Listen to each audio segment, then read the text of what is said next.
Here at the World Socialism Forum in Beijing, delegates from over 30 countries are exploring some of today's most pressing challenges in the world. One of the discussions focuses on post-war international order, modern imperialism, and how socialist ideas could offer solutions. But 80 years since the victory in the World War II, why does the world still in such uncertainty? What's the root cause behind that? Because of capitalism development. I mean, capitalism is not only a moral question. Geopolitics is not only about the will of the leaders of one country or another. It's how capitalism developed.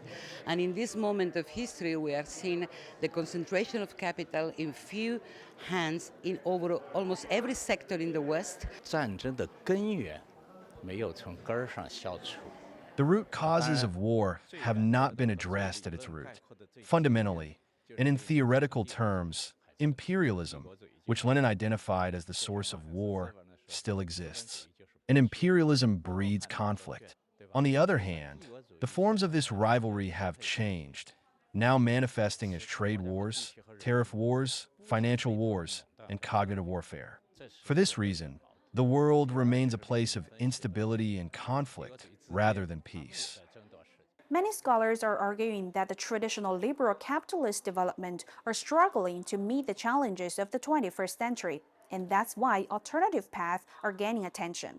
Socialism is one of them. So what kind of wisdom can socialism bring? 中国式的现代化，其中一个很重要就是我们是和平发展的现代。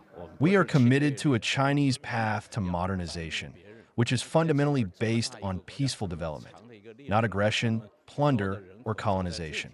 The very fact that a nation of our size, history, and population is on this path makes it the single greatest force for ensuring peace in the world. People don't really care what you call it, capitalism, socialism, whatever you call it. You have to solve their immediate problems. They need to feel that their problems can be solved. They don't want promises, they want solutions. And if a country that's poor looks at China, for instance, where this very poor country had been able to abolish poverty, they don't care what you call it. They say, I want a little of that. I want my problems to be solved. For a lot of people, at least in the West, some call them socialism, or some don't call them socialist, but it's anti-racism, it's feminism, it's the colonial theory, it's defending the global South, it's not accepting the genocide in Palestine. I mean, the values that support socialism are spreading, confronting this aggressive and violent way of imposing of the white supremacism. The collaboration with China is more needed than ever. Also from inside China, I mean, to know about what all the people are thinking in Europe. Threatening this collaboration, I think, is part of this deconstructing the imperialist way of doing things in this century, which is clearly not an imperialistic one. It's going to be a more beautiful one. From post-war lessons to modern challenges, discussions point to one key takeaway. International cooperation and shared development remain central to building a fairer and more stable world.